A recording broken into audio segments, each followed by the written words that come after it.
Paul, McGuire, Grimes, A, B, C. Minneapolis, Finn, Fred, Billy. It is really great talking to all three of you. I really had fun with Hell of a Summer, so thank you for the time today. Yeah, of course. Thank Thank you. you. Look at his collection. Yeah, that's awesome. It's great. I appreciate it. And Finn, I have some Stranger Things that looks like a VHS. Oh, tape. nice. But it's actually, is that the Blu-ray?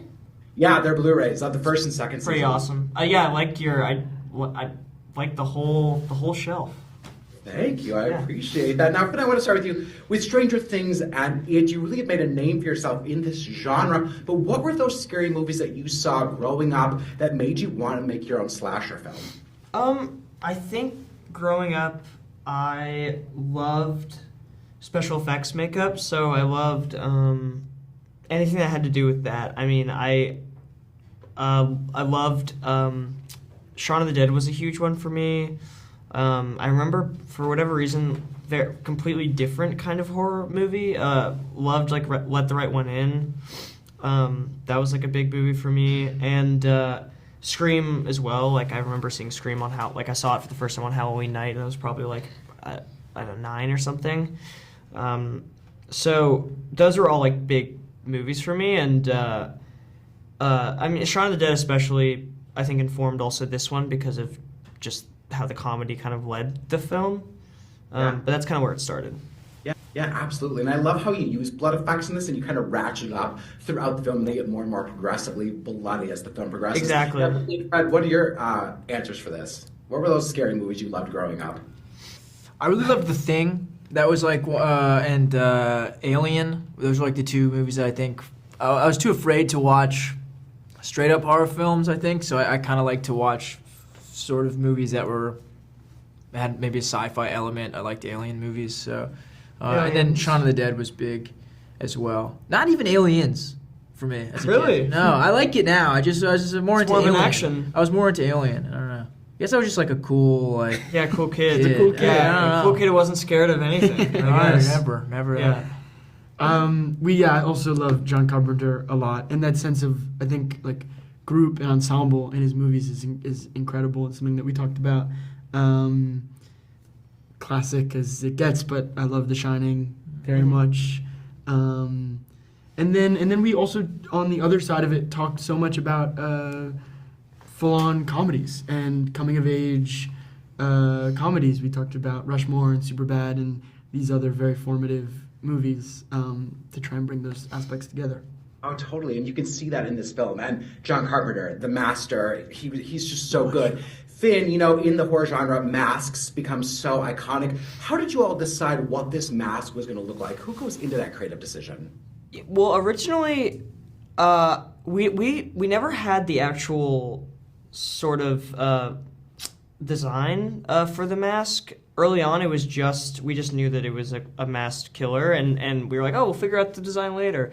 And then when we started to rewrite it and we started to retitle it and stuff, we ended up titling it Hell of a Summer, and then from then sort of the devil came from the title.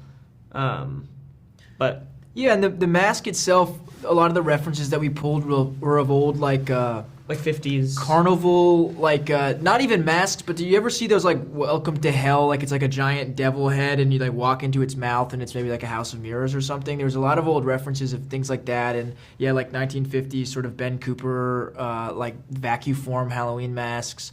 Something that felt also important to us was in the movie, the imagery of the devil mask is very important to the killer, and they're wanting to pick something that kind of feels iconic, made sense in the story. So for us, we were like, how do we find something that really fits and feels like this person would select this as the mask that they're wearing? It's a very conscious choice that they're making. Oh, great. No, I loved it. It was great. Now, Billy, there are great callbacks to the 80s slashers that are set at camp. How do you decide as you're writing this and making it, what would be homage versus trying to still find your own voice and tone with the characters and the story? Absolutely. I mean, I think it was really important for us to just try to tell our own version of that story. And a lot of what feels like homage to me is just the sort of the feeling. We wanted to evoke the feeling of those movies. There's sort of a coziness to those. They were those kind of B-movie slashers that were set at summer camps, had a really handmade feel to them. And that was something we talked about a lot of this is a contemporary movie. We're not trying to emulate film, but at the same time, we want it to sort of feel timeless and feel like Pineway is this space out of time that the movie could kind of take place in any era. But then you have these characters that have sort of a contemporary like twist to them. Oh, for sure. No, I totally got that. Now, Fred, I love seeing you in a lead role here, but you're also a producer on the film. What did you learn about yourself in terms of being both in front of the camera and behind the scenes? I just love these guys are such genius writers and directors, and there was such a thrill to building a set that was majority young people, and you know it's made with so much love of movies and throwback to a lot of different genres over the years, but it was also this feeling of everyone taking this leap and making a film about young people that wasn't trying to, that wasn't this kind of performed version of Gen Z, or wasn't this thing of like, oh, it was just actually coming from character and humanity, and that was, from a producerial standpoint, that was like a really exciting thing to build a community and build an ensemble in that way. We also filmed it on an actual summer camp in June, right before the real campers were going to come in July, and so there was a feeling of, building that experience. It is like we all went to summer camp to do this. I love that you're able to do it at an actual camp, and the community aspect I think is just so important right now. I'm getting the wrap, Finn. Cannot wait for the ending of Stranger Things. I love that show so much, so congrats on that. Thanks so much. Yeah, you're welcome. Take care, y'all. Thank you. Thanks for the questions. Bye.